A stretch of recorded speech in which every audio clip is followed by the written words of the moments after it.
ஜெயரங்கன் எழுதியவர் ஜே.ஆர். ரங்கராஜு. அத்தியாயம் 5. ஆச்சரியத்திலும் ஆச்சரியம். கண்டதும் கேட்டதும் பொய்யாக மாறலாம். டெப்டி மேஜிஸ்ட்ரேட்டும் சூப்பரிண்டென்ட்டும் யோசனை செய்து காமாட்சி ராவை வேலையிலிருந்து மறு உத்தரவு வரையில் நிறுத்திவிட்டதாக, அதாவது சஸ்பெண்ட் செய்திருப்பதாக உத்தரவு கொடுத்துவிட்டு சூப்பரிண்டென்ட்டை இரும்பு பெட்டியின் திருட்டை பற்றி ஆராயும்படி சொல்லிவிட்டு டெபுட்டி மேஜிஸ்ட்ரேட் ஸ்ரீனிவாச ராஜுவிடம் உத்தரவு பெற்றுக்கொண்டு தமது முகாமிற்கு சென்றார். அவரது மனமானது வழக்கத்திற்கு மாறாக குழப்பமடைந்திருந்தது. ஏனென்றால் அன்று நடந்தேறிய சம்பவங்களில் எது உண்மை என்றும் எது உண்மை அல்லவென்றும் அவருக்கே பல சந்தேகங்கள் உதித்தன. என்ன அநியாயம் இது! லஞ்சம் வாங்கியும் பொய் சாட்சியங்கள் தயாரித்தும் அபாண்டமாய் குற்றமற்றவர்களை குற்றவாளிகளாக ருஜுப்படுத்தி சிக்ஷை செய்வித்தும் இன்னும் அளவற்ற அக்கிரமங்கள் செய்து கொண்டும் இருப்பவர்களெல்லாம் பேரும் பிரக்யாதியும் பெற்று வாழ்ந்து கொண்டிருக்க, என் மனசாட்சிக்கு விரோதம் இல்லாமலும் நியாயம் தவறாமலும் நடந்து வந்த இந்த காமாட்சி ராவுக்கா இக்கதி வருவது? பரநாரி சகோதரன் என பெயர் வாங்கிய நான் செல்லத்தின் வீட்டில் கால் வைக்க எவ்வளவு நடுங்கினேன். அவளுடைய உதவி இல்லாவிட்டால் சுந்தரராஜுவை பிடிக்க முடியாதென்னும் ஓர் எண்ணத்தினால் தூண்டப்பட்டு செல்லம் தேவரடியாள்தானே. அவளிடம் உறவாடுவதில் பாதகமில்லை என நினைத்து மூட மனதுக்கு வேலைக்கு தகுந்தபடி மூட சமாதானம் செய்து தூங்க வைத்து அவள் இல்லம் சேர்ந்ததால் அல்லவா இக்கதிக்கு ஆளானேன். என்னை வேலையில் நின்று நிறுத்திவிட்டதற்காகவாவது, என்னை கேவலமாய் பேசுவதற்காகவாவது நேற்றைய வரையில் புலியை கண்டு பதுங்கும் பூனைகளைப் போல பயந்திருப்பவர்கள் இன்று நான் தெருவில் வரும்போது காரி என் முகத்தில் துப்புவதைப் போல் கீழே துப்பியதற்காகவாவது வருந்தவில்லை. பின் எதற்காக வருத்தப்படுகிறேன் என்றால், சத்தியம் தவறாத டெபுட்டி மேஜிஸ்ட்ரேட் என்னை பற்றி சந்தேகிக்கும்படியான ஊகங்களை தேடிக்கொண்டதற்காகவே வருத்தப்படுகிறேன். இனி வருந்தித்தான் என்ன பயன்?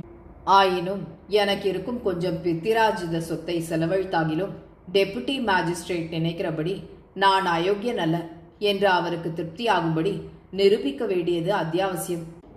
இப்போது எனது யுக்தி சிதறி இருப்பதனாலும் இவ்வளவு சிக்கலான விஷயத்தை துப்பு துலக்க போதிய திறமை இல்லாததாலும் எனது நண்பர் திருவல்லிக்கேணி துப்பறியும் கோவிந்தனுக்கு தந்தி கொடுத்து அவரை வரவழைத்து அவரை கொண்டுதான் காரியம் நடத்தி சித்தி பெற வேண்டும். ஆகையால் இப்போதே அவருக்கு தந்தி கொடுத்து வரவழைக்கிறேன் என்று நினைத்தும் வீட்டிற்கு போய் ஒரு தந்தி ஃபாரம் எடுத்து எழுத போகும்போது ஒரு கால் கோவிந்தன் ஏதாவது முக்கியமான வேலையாயிருந்தால் வரமாட்டாரே. ஆகையால் நேரில் போய் சாத்தியமானால் கூட அழைத்து கொண்டும் வர சௌக்கிய குறைவாயிருந்தால் அவரிடம் விஷயங்களை விவரமாய் சொல்லி அவர் யோசனையை கேட்டு அதன்படி நடக்கலாம் எனவும் நினைத்து சென்னைக்கு சென்றார். டெபுட்டி மேஜிஸ்ட்ரேட் அவர்கள் திருவீரராஜபட்டணத்திற்கு வந்து திரும்பும் காலையில் உண்மை இன்னதென அறியாமல் மனக்குழப்பத்துடன் சென்றதாக சொன்னோம் அல்லவா? அவர் திருச்செந்தூர் சென்றதும் திருவல்லிக்கேணி துப்பறியும் கோவிந்தனை உடனே சௌகரியப்பட்டால் வரும்படி தந்தி கொடுத்தார்.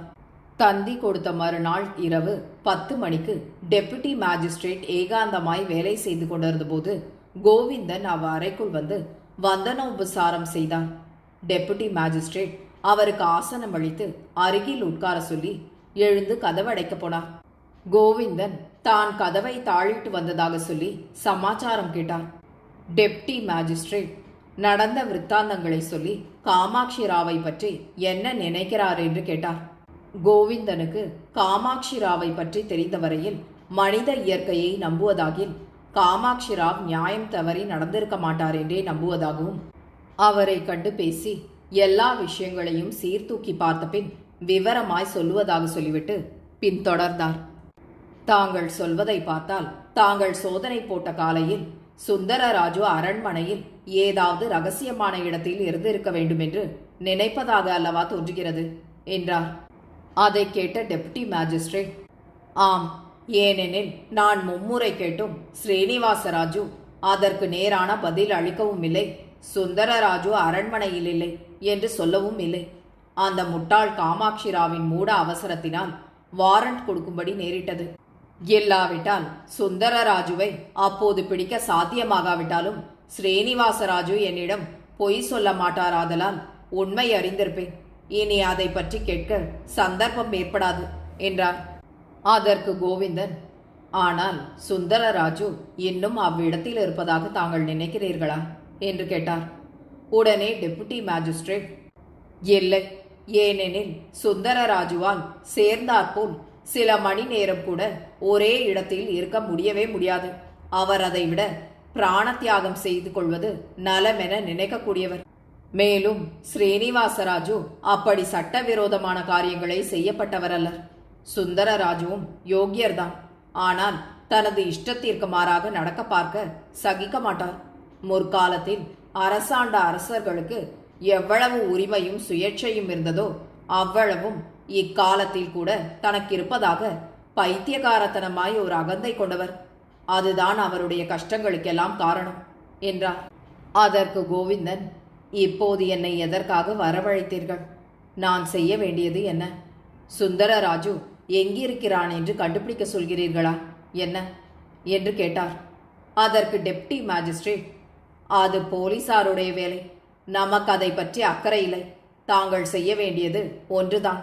அதாவது, உண்மையில் காமாட்சி ராவ் லஞ்சம் வாங்கினானா இல்லையா என்றும், தாசி செல்லத்தின் வீட்டிற்கு போனது அவள் மூலமாய் சுந்தரராஜுவை பிடிப்பதற்காகவா, அல்லது காம வேட்கை கொண்டா என்றும், அவன் யோகியனாகில் அவனுக்கு விரோதமான காரியாதிகள் செய்யப்பட்டவர்கள் யார் என்றும் தீர்மானமாய் கண்டுபிடிக்க வேண்டும்.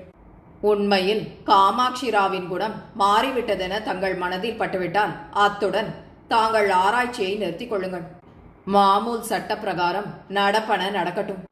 அவன் குணம் மாறவில்லை என்றும் அவை விரோதிகளின் சூழ்ச்சிதான் என்றும் தங்கள் மனதில் பட்டால் அவனை தப்ப வைப்பது அவசியம். தாங்கள் அதற்கு அனுகூலமான காரியங்களை செய்ய வேண்டும். மேலும் பென்ஷன் டெப்யூட்டி கலெக்டர் மாதவராஜு வீட்டில் திருடு போன சொத்துக்களையும் கண்டுபிடிக்க வேண்டும். அது மாமூலான திருடர் கூட்டத்தால் செய்யப்படவில்லை என்ற வரையில் நான் திட்டமாய் தெரிந்து கொண்டேன்.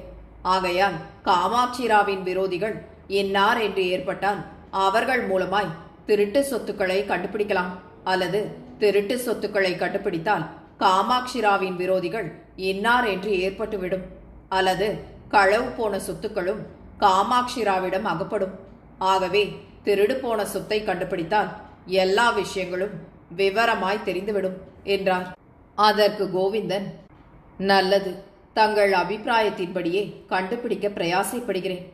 தங்களுக்கு உண்மையாய் ஸ்ரீனிவாசராஜு இத்திருட்டில் சம்பந்தப்பட்டிருக்க மாட்டார் என்றே தோன்றுகிறது போலிருக்கிறது என்றார். அதற்கு டெபுட்டி மேஜிஸ்ட்ரேட், ஸ்ரீனிவாசராஜு அவர்களை எனக்கு எவ்வளவு தெரியுமோ அவ்வளவு தங்களுக்கும் தெரியும்.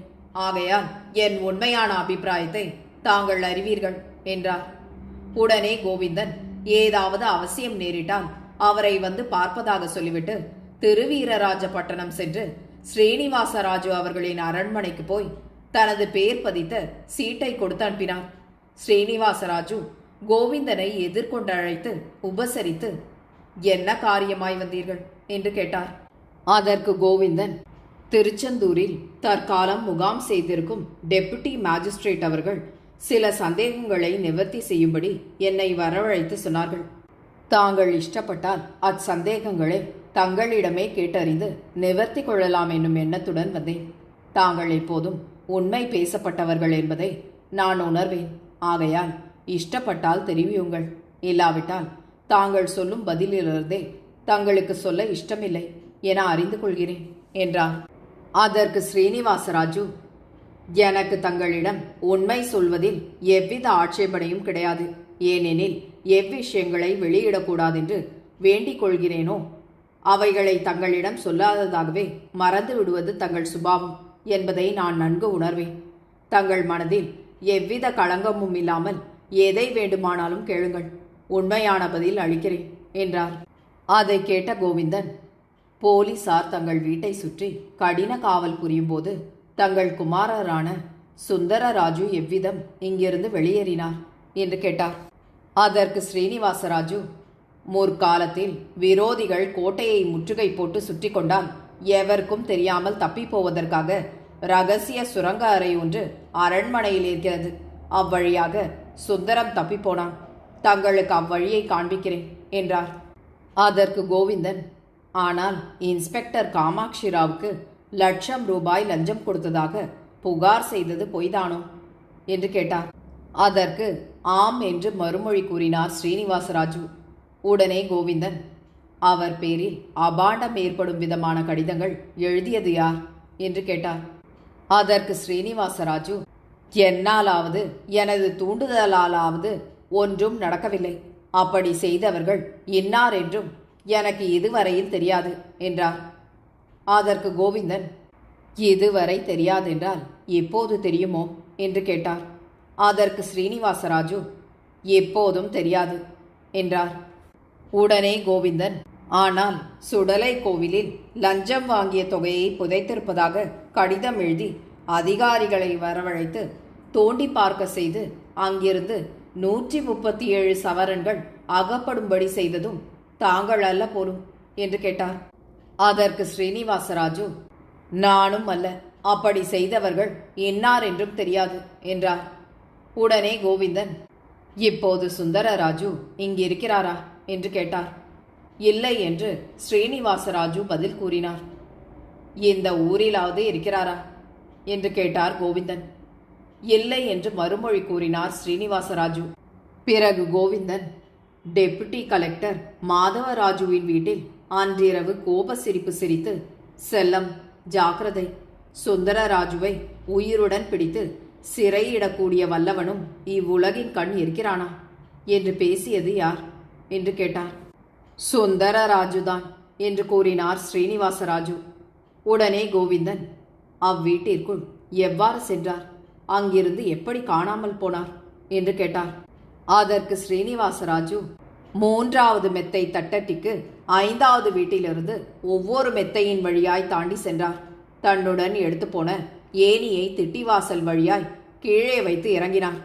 காமாட்சி ராவ் வெளிப்புறப்பட்டதும் அதே வழியாய் மேலே ஏறி திட்டி கதவை சாத்திவிட்டு பக்கத்து வீடாகிய தாசி செல்லம் வீட்டில் அதே மாதிரி இறங்கி கையில் கட்டாரியுடன் செல்லத்தின் சமீபம் சென்று கூச்சலிட்டால் ஒரே குத்தாய் குத்தி விடுவதாக ஜாடை காட்டியதும் அவள் அதிக பயமடைந்து சத்தம் போடவில்லை. சுந்தரராஜு அவளை ஏணி வழியாய் அழைத்து கொண்டு 5வது தட்டட்டியின் வழியாய் சந்தியில் இறங்கி இங்கு அழைத்து கொண்டு வந்துவிட்டார். போதுமானவரை எச்சரித்தும் என் வார்த்தையை உதாசீனம் செய்து சுந்தரத்தை பிடிக்க முயன்றதால் நான் சொன்ன பிரகாரம் அவளை இப்போது ஏகாந்த காராகிரகத்தில் வைத்திருக்கிறேன் என்றார். அதை கேட்ட கோவிந்தன், அவளை திருச்செந்தூருக்கு அனுப்பி பிரமாண வாக்குமூலம் கொடுத்த பின் அழைத்து வந்து மறுபடியும் அடைத்தீர்களோ என்று கேட்டார். அதற்கு ஸ்ரீனிவாசராஜு, இல்லவே இல்லை. சுந்தரம் அவளை பிடித்து வந்தது முதல் இந்த நிமிஷம் வரை அவள் இவ்வூரை விட்டு வெளி செல்லவில்லை. காராகிரகத்தில் தான் கைதியாயிருக்கிறாள் என்றார். அதற்கு கோவிந்தன், ஆனால் டெப்டி மேஜிஸ்ட்ரேட்டிடம் சென்றது யார், அவளை யார் அனுப்பினார்கள் என்று கேட்டார். அதற்கு ஸ்ரீனிவாசராஜு, அதுவும் எனக்கு தெரியாது. டெபுட்டி மேஜிஸ்ட்ரேட் அவர்கள் அவ்விஷயங்களை எல்லாம் சொன்னபோது நான் அதிக ஆச்சரியம் கொண்டேன் என்றார். டெபுட்டி மேஜிஸ்ட்ரேட் அவர்கள் இல்லாததை உண்மை போல் கற்பனை செய்தார்களா என்ன என்று கேட்டார் கோவிந்தன். அதற்கு ஸ்ரீனிவாசராஜு, ஒரு காலம் செய்திருக்க மாட்டார்கள். ஹரிசந்திரனுக்கப்பால் அவரைத்தான் நான் சத்தியவானாக கருதுகிறேன் என்றார். பின் அவைகள் எவ்வாறு நடந்திருக்கக்கூடும் என்று கேட்டார் கோவிந்தன். எனக்கு தெரியாது, எனக்கே அது ஆச்சரியமாய்த்தான் இருக்கிறது என்றார் ஸ்ரீனிவாசராஜு. நான் இப்போது தாசி செல்லத்தை பார்க்கலாமோ என்று கேட்டார் கோவிந்தன். காண்பதில் ஆட்சேபனை இல்லை, ஆனால் நிபந்தனை உண்டு என்றார் ஸ்ரீனிவாசராஜு. எனக்கு கூடவா என்றார் கோவிந்தன். ஆம், உங்களுக்கு கூடத்தான். ஏனெனில் நாங்கள் சொன்ன சொல்லுக்கு பங்கம் வராமல் பாதுகாக்க பிரயாசைப்படுபவர்கள். தாங்களோ இக்காலத்து பரோபகார சிந்தையுடையவர்கள். அவளை பார்த்ததும் அவளை விடுவிக்கும்படி தங்களை அவள் கேட்டுக்கொண்டால் தாங்கள் மனம் இறங்கி அவ்வாறு செய்யும்படி என்னை கேட்டுக்கொள்வீர்கள். நான் அதற்கு ஒரு காலம் சம்மதிக்க மாட்டேன் என்றார் ஸ்ரீனிவாசராஜு. ஆகையால் அவளை விடுவிக்கும்படி கேட்கக்கூடாதென்பது முதல் நிபந்தனை போலும் என்றார் கோவிந்தன். ஆம் என்றார் ஸ்ரீனிவாசராஜு. இது ஒன்றுதானா, வேறு நிபந்தனைகளும் உண்டோ என்று கேட்டார் கோவிந்தன். இன்னொரு நிபந்தனையும் உண்டு. தங்கள் கைகளையும் கண்களையும் கட்டிவிட்டு அழைத்து போவேன், அதற்கும் சம்மதிக்க வேண்டும் என்று சொன்னார் ஸ்ரீனிவாசராஜு. அதற்கு கோவிந்தன், அவள் இருப்பிடம் கண்டுபிடிக்காமல் இருப்பதற்காகவோ என்று கேட்டார். ஆம் என்று மறுமொழி கூறினார் ஸ்ரீனிவாசராஜு. இந்த நிபந்தனை ஏன் என்று கேட்டார் கோவிந்தன். அதற்கு ஸ்ரீனிவாசராஜு, தங்களுக்கு அவள் இருப்பிடம் தெரியாமல் இருப்பதற்காகவே என்றார். உடனே கோவிந்தன், தெரிந்தால் என்ன, நான் வாக்கு கொடுப்பது போதாதோ என்றார். அதை கேட்ட ஸ்ரீனிவாசராஜு, தாங்கள் கடினமான ஹிருதயம் உடையவர்கள் என்று பலர் நினைப்பார்கள். ஆனால் உங்களுடன் சகஜமாய் பழகிய உண்மையாளருக்குத்தான் உங்கள் உதாரண குணம் தெரியும். சட்டப்படி அல்லாமல் வேறு விதமாய் இம்சிப்பது சட்டவிரோதமான காரியம் என்றும், அதிலும் ஓர் பெண்ணை அவ்வாறு நடத்துவது அக்கிரமம் என்றும் நினைத்து, தாங்கள் கொடுத்த வாக்குக்கு பங்கம் வராமலும் அவளும் இம்சைக்குள்ளாகாமலும் எப்படியாவது ஓர் யுக்தி எடுத்து தங்கள் மேல் தப்பிதமில்லாமல் அவளை தப்புவித்து விடுவீர்கள். தற்கால நாகரிக சட்டத்தில் தாசி செல்லம் செய்தது எவ்வித குற்றத்திலும் அடங்காது. ஆனால் எங்கள் ராஜாங்க சட்டத்தின்படி அவள் செய்தது மன்னிக்கத்தகாத பெருங்குற்றம். அதற்கேற்ற தண்டனை அவள் அனுபவித்தே தீர வேண்டும். சேதுவில் போய் ஸ்நானம் செய்தால் எல்லா பாவங்களும் நிவர்த்தியாகும் என்று சொல்வார்கள். பஞ்சமா பாதகங்களிலும் பெரிதாகிய இப்பாவம் அதிலும் தொலையாது. ஆகையால் அதற்கு அவ்வளவு கடுமையான தண்டனை என்றார். அதற்கு கோவிந்தன், இப்போது தாங்கள் என் கண்களையும் கைகளையும் கட்டி அழைத்து போவதால் அந்த இடத்தை பின்னால் என்னால் கண்டுபிடிக்கவே முடியாதென நினைக்கிறீர்கள் போலும் என்றார். அதற்கு ஸ்ரீனிவாசராஜு, நான் முட்டாளாயிருந்தால் அவ்வாறு நினைப்பேன்.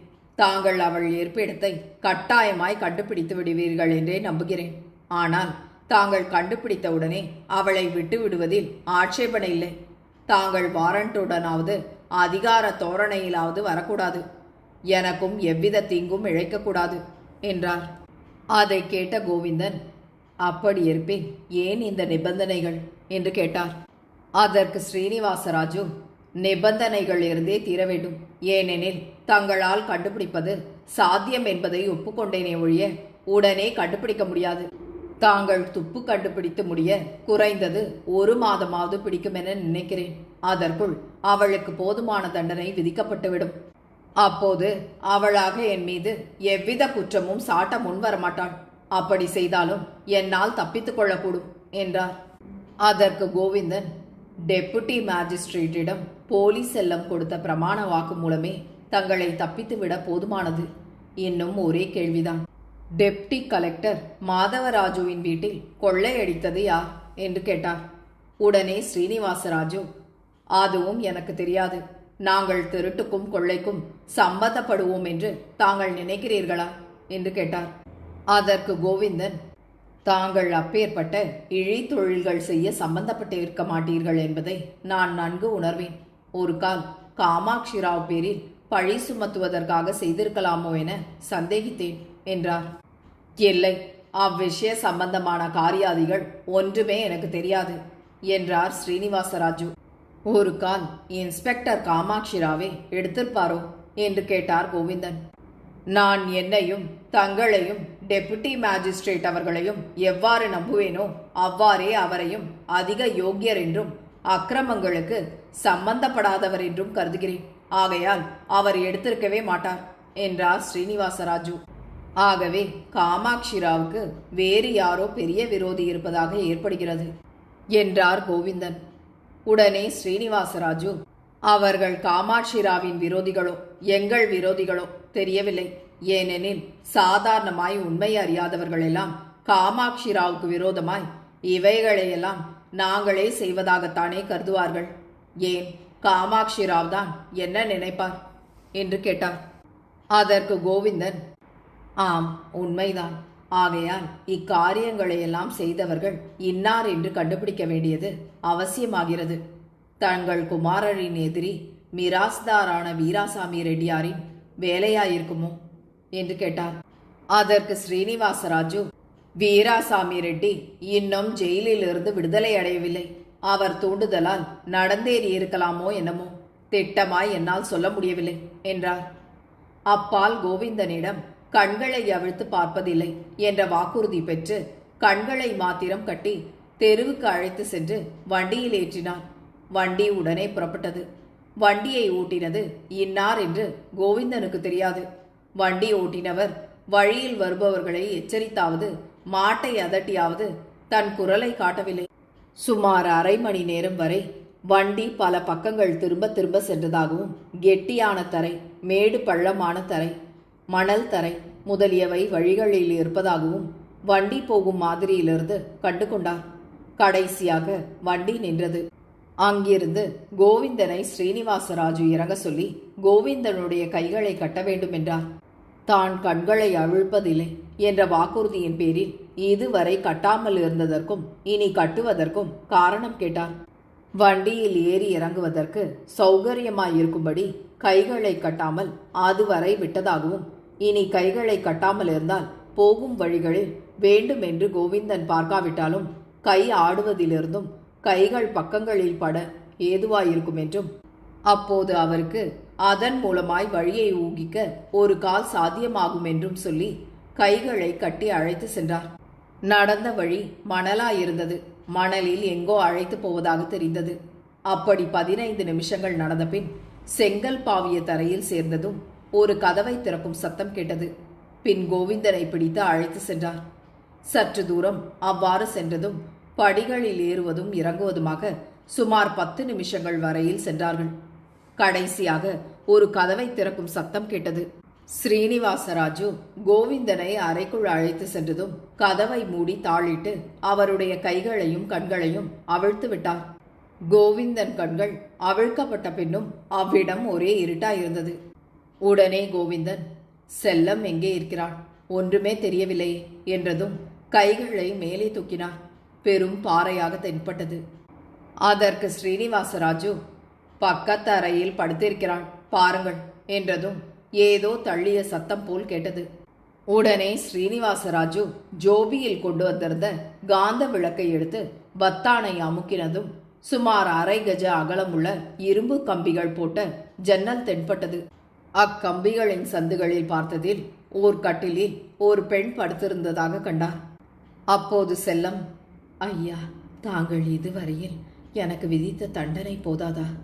ஐயோ, என்னை ஒரே மட்டாய் கொன்று விடுங்களேன். தங்களுக்கு அது பெருத்த புண்ணியமாகும். ஒரே இருட்டில் ஏகாந்தமாய் நான் படுத்திருக்க முதல் நாள் என்னை எலிகள் பல வந்து கடித்தன. மறுநாள் பெருச்சாளிகள் பல என் மேல் விழுந்து துள்ளி குதித்தன. நேற்றைய முதல் பல நாகப்பாம்புகள் சீறி சீறி கடிக்க வருகின்றன. ஒவ்வொரு வினாடி பொழுதும் ஒரு யுகமாக இருக்கிறது. அப்பாம்புகள் கடித்துவிட்டால் என் கஷ்டம் ஒரே மட்டாய் நீங்கிவிடும் என்று பார்த்தால் அவைகள் சீரும் சத்தமும் அவைகள் மூச்சு விடும் காற்றும் தென்படுகின்றனவே ஒழிய அவைகள் கடித்த பாட்டை காணும் என்று சொல்லும் போதே எங்கிருந்தோ 3 கிருஷ்ண சர்ப்பங்கள் சீறிக்கொண்டு அவள் முகத்திற்கு நேராய் சென்றன. அவள் ஓவென்று கத்தினாள். அப்பாம்புகள் அவளை கடிக்காமல் எப்படியோ மறைந்துவிட்டன. அவள் உடம்பு முழுவதும் நடுங்கிற்று. தான் செய்த தப்பிதங்களுக்காக ஒரே மட்டாய் தன்னை கொன்றுவிடும்படி கெஞ்சினாள். அதை கண்ட ஸ்ரீனிவாசராஜு, நான் முன்கூட்டியே உன்னை போதுமானபடி எச்சரித்தேனா இல்லையா என்றார். அதை கேட்ட செல்லம், எச்சரித்தீர்கள், உண்மைதான். புத்தி இல்லா தனத்தாலும் காமாட்சிராவின் பேரிலிருந்த பிரியத்தாலும் தங்கள் வார்த்தைகளை உதாசீனம் செய்தேன். அதற்காக இந்த 3 தினங்களாக நான் பட்ட பாடு போதாதா? தாங்கள் என்னை இத்துடன் விட்டுவிட்டால் என் ஆயுளை முடித்துக் கொள்கிறேன். ஏனெனில் இந்த நாட்கள் என்னால் மறக்கவே முடியாது. இந்த நாட்களை நினைத்து சொற்பனம் கண்டால் கூட பயங்கரமாயிருக்கும். அவ்வளவு உபகாரம் செய்ய மாட்டீர்களா என்று கெஞ்சினாள். அப்போது கோவிந்தன், செல்லம், நான் திருவல்லிக்கேணி துப்பறியும் கோவிந்தன். உன்னை பார்ப்பதற்காக சில நிபந்தனைகளின் பேரில் இங்கு கொண்டு வரப்பட்டேன் என்றார். அதற்கு செல்லம், ஐயா, என் நற்காலம்தான் தங்களை இங்கு கொண்டு வந்து சேர்த்தது. எப்போது தாங்கள் இங்கு வந்து விட்டீர்களோ இனி எனக்கு எவ்வித பயமும் இல்லை. தயவு செய்து இந்த நரக குழியிலிருந்து என்னை வெளியே விடுவீர்களானால் என் ஆயுளை எவ்விதமாவது முடித்து விடுவேன். இனி என்னால் உயிர் வாழ முடியவே முடியாது என்றாள். அதற்கு கோவிந்தன், செல்லம், நீ இருக்கும் துர்பாகிய நிலைமையில் நான் சொன்னதை நீ கவனிக்கவில்லை. நான் சுதாவில் உன்னை கண்டுபிடிக்கவும் இல்லை, அதிகார தோரணையில் வாரண்டுடன் வரவும் இல்லை. ஆனால் ஸ்ரீனிவாசராஜு அவர்களை நான் கேட்டதின் பேரில் எக்காரணம் பற்றியும் உன்னை விடுவிக்கும்படி கேட்பதில்லை என்னும் நிபந்தனையின் பேரில் என் கண்களையும் கைகளையும் கட்டி என்னை அழைத்து வந்தார்கள். உண்மையில் இக்குகை எங்கிருக்கிறதென்று எனக்கு இப்போது தெரியாது. ஆனால் நானாக கண்டுபிடித்துவிட்டால் உன்னை இப்போதே விட்டுவிடுவதாக அவர்களிடம் வாக்கு பெற்றிருக்கிறேன்.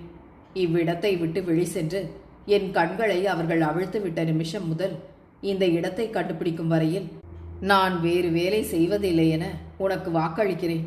அப்படி செய்வதற்கு நான் கேட்கும் கேள்விகளுக்கு நீ உண்மையான பதிலளிக்க வேண்டும் என்றார்.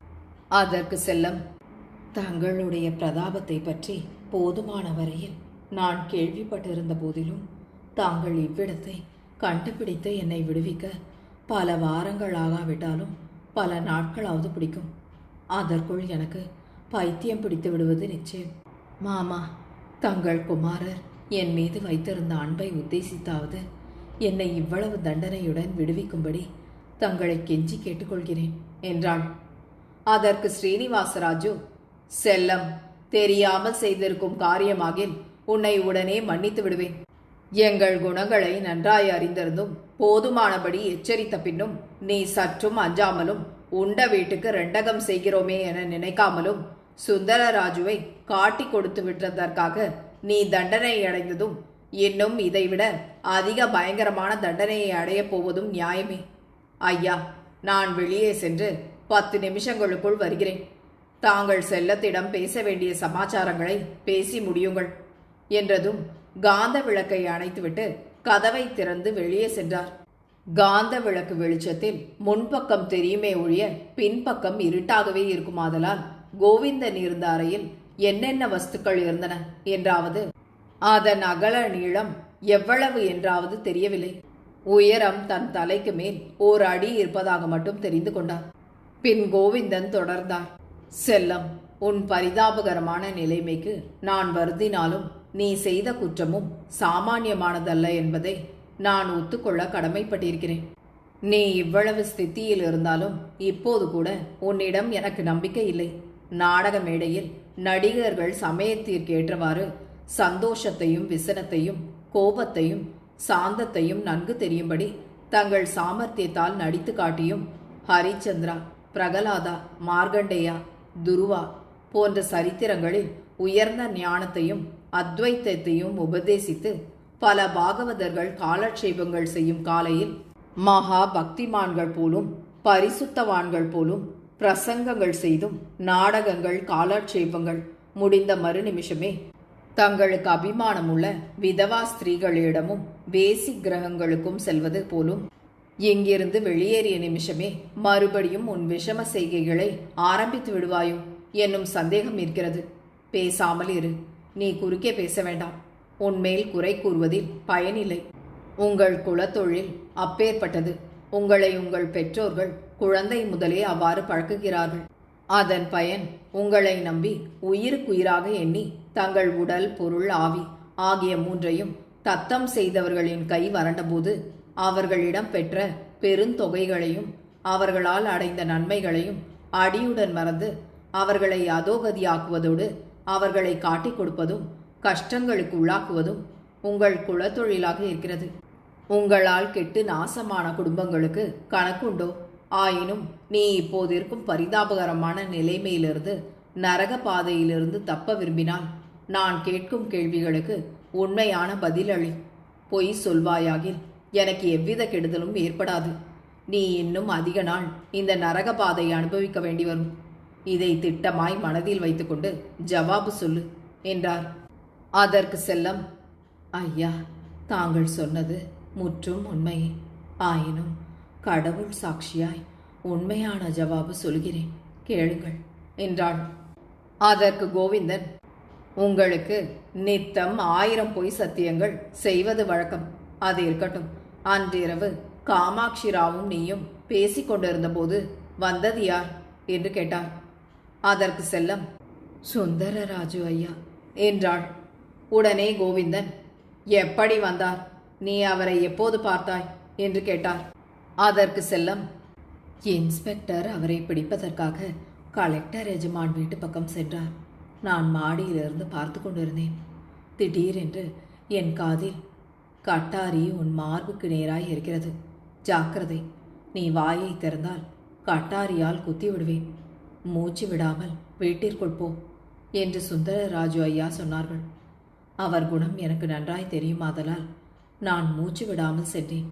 ஏணியின் வழியாய் என்னை 5வது தட்டட்டி வரை அழைத்து சென்று அந்த ஏணியின் வழியாகவே சந்தியில் இறங்கி அரண்மனை சேர்ந்தோம். உடனே அவர் என் மாமனார் அவர்களிடம் தங்கள் வார்த்தை உண்மையாயிற்றே ஒழிய நான் நம்பியபடி செல்லம் நடக்கவில்லை. ஆகையால் தங்கள் இஷ்டம் போல் அவளை தண்டிப்பதற்காக அழைத்து வந்தேன். இனி தாங்கள் அவளை என்ன செய்த போதிலும் எனக்கு சம்மதமே என்றார். அவர்கள் இருவரும் என் கண்களையும் கால் கைகளையும் கட்டி ஒரு வண்டியில் போட்டு 1/2 மணி நேரம் கொண்டு வந்து அப்பால் என்னை தூக்கி ஏறுவதும் இறங்குவதுமாக பல படிகள் சென்ற பின் கதவை திறந்து இங்கு கொண்டு வந்து போட்டார்கள். ஒரு நாளைக்கே 3 முறை காட்சி சாலையில் வைத்திருக்கும் ஜந்துக்களுக்கு ஆகாரம் போடுவதைப் போல் ஜன்னல் வழியாய் தட்டில் ஆகாரமும் ஜலமும் வைத்து தள்ளுகிறார்கள். மறுபடியும் 1/2 மணி நேரம் பொறுத்து வந்து நான் சாப்பிட்டாலும் சாப்பிடாவிட்டாலும் அத்தட்டை இழுத்து எடுத்து போய்விடுகிறார்கள். ஜலமலம் கழிப்பதற்கும் பக்கத்தில் ஒரு சிறு அறை அமைத்து அங்கும் அவ்வித ஏற்பாடை செய்திருக்கிறார்கள். தாங்கள் வரும் வரையில் அந்தகாரமான இருட்டில் இருந்ததுடன் மனிதர் குரலே கேட்கவில்லை. 3 தினங்களாய் மூட்டை பூச்சிகளின் கடியினாலும் எலிகள் பெருச்சாளிகளின் பாதைகளாலும் கடைசியாக இன்று நல்ல பாம்புகளின் பயத்தினாலும் கண் இமை கூட கொட்டாமல் இருக்கிறேன். இன்னும் 2 தினங்கள் இவ்வாறு இருப்பேன். எனக்கு பைத்தியம் பிடித்துவிடும் என்பதற்கு எவ்வித சந்தேகமும் கிடையாது. ஐயா, கோவிந்தா, என்னை காப்பாற்ற மாட்டீர்களா? ஐயா, நான் படும் பாடு தங்களுக்கு பரிதாபமாய் இருக்கவில்லையா என்றாள். நீ திருச்செந்தூருக்கு போனாயா இல்லையா என்று கேட்டார் கோவிந்தன். அதற்கவள், இங்கிருந்து எங்கும் செல்லவில்லை என்று பல சத்தியங்கள் செய்தாள். உன்னை போல் அங்க அடையாளமுள்ள பெண் யாராவது இருப்பதாக உனக்கு தெரியுமா என்று கேட்டார் கோவிந்தன். எனக்கு தெரியாது. ஒருவரை போல் இன்னொருவர் சில சமயங்களில் வித்தியாசம் இல்லாமல் இருக்கலாமே ஒழிய என்னை போலவே இருக்கக்கூடும் என்பதை நான் நம்பவில்லை என்றாள் செல்லம். அப்போது சுந்தரராஜு வர கோவிந்தன் காந்த விளக்கை அமுக்க சொன்னார். ஏதோ இந்த படத்தை பார், இது உன் படமா என்று கேட்டார் கோவிந்தன். செல்லம் விளக்கு வெளிச்சத்தில் பார்த்ததும் தான் அந்த படத்தில் இருக்கும் மாதிரி எப்போதும் படம் பிடித்து கொண்டதில்லை என்றும், படத்தில் இருக்கும் பெண்ணின் ரூபம் அநேகமாய் எல்லா அம்சங்களிலும் தன்னை போலிருந்தாலும் படத்தில் உள்ள பெண்ணிற்கு வலது கண்ணின் கீழ் ஓர் பால் உண்ணி இருப்பதை சுட்டிக்காட்டினாள். அதை கோவிந்தன் பார்த்து அவள் சொன்னது உண்மைதான் என்றும், ஆகையால் டெபுட்டி மேஜிஸ்ட்ரேட்டிடம் பிரமாண வாக்குமூலம் கொடுத்த பெண் வேறு பேர் வழியாய்த்தான் இருக்க வேண்டும் என்றும் நிச்சயித்தார். அதற்குள்ளாக ஸ்ரீனிவாசராஜு வந்து நேரம் ஆயிற்று என்று சொல்லி கோவிந்தனை அழைத்து சென்றார். அவள் தன்னால் கூடியவரை அலறினாள். கோவிந்தன் கொடுத்த வாக்குக்கு மாறாக நடப்பதில்லையாகையால் தலை குனிந்தபடி கண்களையும் கைகளையும் கட்டும்படி செய்து ஸ்ரீனிவாசராஜுவுடன் சென்றார். வந்த வழியாகவே அழைத்து போய் தனது வீட்டில் விட்டுவிட்டு கோவிந்தனுக்கு படுக்கை தயாரித்திருக்கும் அறைக்கு போய் படுத்துக்கொள்ளும்படி சொல்லிவிட்டு ஸ்ரீனிவாசராஜு அலுத்து தூங்கினார். கோவிந்தனும் தன் படுக்கையில் படுத்து தூக்கம் பிடிக்காததால் இன்னது செய்வதென்று தோன்றாமல் யோசித்து கடைசியாக கண் அயர்ந்தார். மறுநாள் காலை 8 மணிக்கு பயந்த முகத்துடன் ஓர் வேலைக்காரன் ஸ்ரீனிவாசராஜு அவர்களிடம் ஓடி வந்து, தாங்கள் பூட்டி வைத்த கைதியை காலையில் போய் பார்த்தபோது பூட்டிய பூட்டுக்கள் எல்லாம் சரிவர அப்படியே பூட்டியிருக்கும்போது காணோம் என்று சொன்னான். காலையில் சாராயம் குடித்த மயக்கத்தால் உளறுவதாக எண்ணி ஸ்ரீனிவாசராஜு பல முறை அதட்டி கேட்டார். அவன் முன் சொன்னபடியே சொல்ல தன்னிடம் இருக்கும் சாவிகளை எடுத்துக்கொண்டு அவனை அழைத்து போய் பார்க்க அவன் சொன்னது உண்மை என்றே ஏற்பட்டது. உடனே கோவிந்தன் படுத்திருந்த அறைக்கு போய் அவரை எழுப்பி கேட்டார். கோவிந்தன் ஸ்ரீனிவாசராஜு வேறு இடத்திற்கு கொண்டு போய் அடைத்து வைத்திருக்கலாம் என்றும், தான் அந்த அறையை தேடி கண்டுபிடிக்காதபடி செய்யும் சூழ்ச்சியாயிருக்கலாம் என்றும் சந்தேகப்பட்டார். கோவிந்தன் அந்த அறையை எப்படியோ கண்டுபிடித்து மறைத்து வைத்திருக்கலாம் என ஸ்ரீனிவாசராஜு சந்தேகித்தார். இப்படி ஒருவரை ஒருவர் சந்தேகிக்கிறார்கள் என்று அவர்கள் இருவர் மனத்திலும் படவே இருவரும் ஒருவரையொருவர் உறுதிமொழி கேட்டறிந்து தாசி செல்லம் அவர்கள் இருவருக்கும் தெரியாமலே எவ்வாறோ தப்பிவிட்டாள் என்றும் சாவிகள் ஸ்ரீனிவாசராஜு அவர்களின் பூநூலில் இருக்கும்போது எவ்வாறு தப்பி போய்விட்டாள் என்றும் இது ஆச்சரியத்திலும் ஆச்சரியம் என்றும் இருவரும் பேசிக்கொண்டார்கள். அதற்கு 3ஆம் நாள் பிரசுரமான சுதேசமித்திரன் பத்திரிகையில் விளம்பரம்: செல்லக்கிளியை சிறகொடித்து சிறை வைத்து வல்ல அரக்கரை வன்மையுடன் காவல் வைத்தும் அல்லல் படாத ஆகாயத்திலே பறந்து மெல்லவே சென்றதை மெய்யோனே தானறிவாய் என்ற விளம்பரம் வெளிப்பட்டது. திரு ஜே.ஆர். ரங்கராஜு அவர்களின் இந்த நாவலை உங்களுக்காக வாசித்தது நிமா மனோ. கேட்டு மகிழ்ந்து விரும்பி பகிர்ந்து பதிவு செய்யவும் நன்றி.